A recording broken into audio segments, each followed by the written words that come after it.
When Tyson Foods announced in late November that it would be closing its Lexington, Nebraska beef packing plant, the town's residents initially hoped it was just a bad rumor.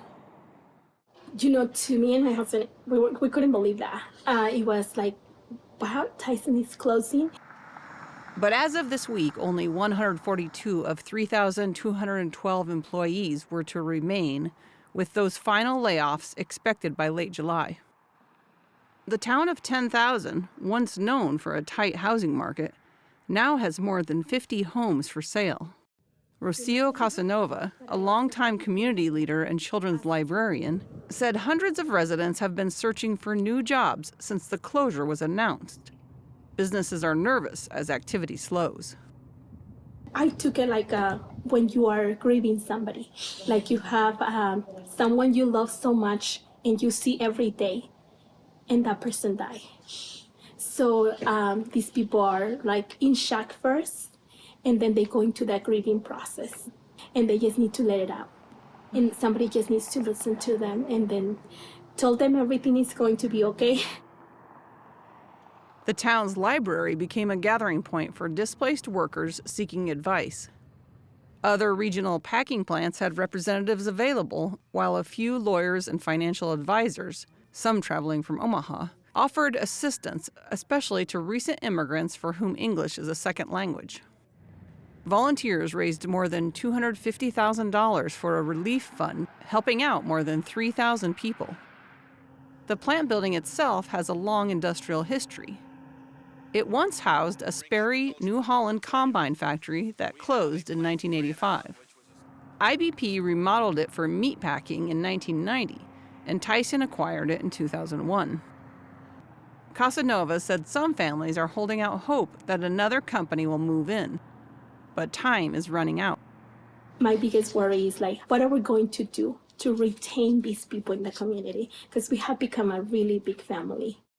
If nothing comes, what's going to happen to the businesses in town? What's going to happen to people who have a home here?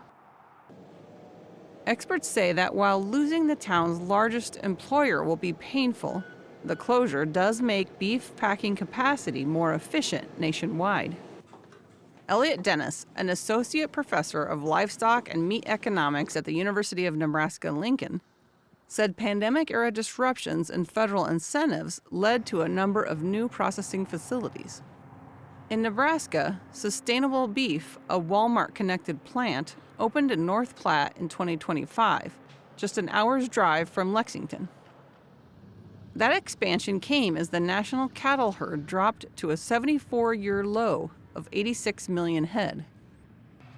At the same time, live cattle imports from Mexico fell an estimated 75% in 2025 after the border closed over concerns about New World screwworm. We were at somewhere in that 75 to 78% utilization. And so really we had so much capacity out there that there were some incentives to say, maybe we need to close some of these plants. And after that plant closure, we essentially bumped up to 80, 85, 86%, plant utilization. The Lexington plant could process up to 5,000 cattle a day, roughly 4.5% of the national capacity. Its closure may help other facilities remain open in the short term. Tyson also operates another Nebraska plant about 260 miles away in Dakota City. Tyson did not respond to a request for comment. Think about the major four packers. They were really the only one who had two plants in a given state. And so when they're thinking about where can we kind of strategically, if we needed to close a plant, where could it have been, and gives us the opportunity to process animals. I think that's why they ended up closing the Lexington plant. Dennis said the regional economic impact will be significant. A study he co-authored estimates a combined direct and indirect loss of $3.3 billion. When including other businesses, the total job loss could approach 7,000. And so it's a very large impact, and it has implications not only for the state as far as tax revenues and total spend, but also has implications for kind of the local economy. John Schrader, general manager of Dar Feedlot, located just a 15-minute drive from the Lexington Tyson plant, said area cattle producers are fortunate to have other packing options. Dar Feedlot, which feeds 48,000 cattle, previously sent 70% of them the 7 miles to Lexington. That's a big hit for our community, but we still have a lot of market access going south into Kansas markets to multiple plants.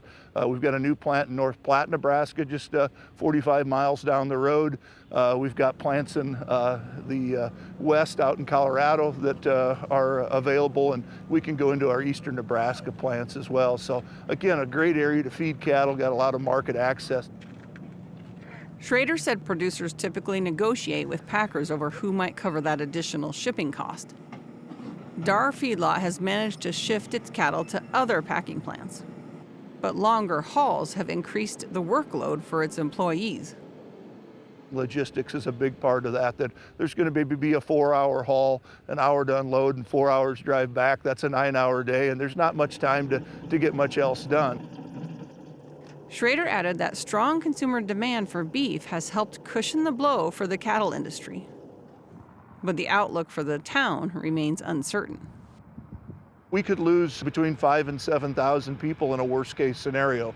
I don't see that today at this point in time. We see a lot of families that want to stay in this community and drive farther to be at some jobs within this 60-mile radius. But it's going to take time to attract those businesses. I think we have to be realistic about that.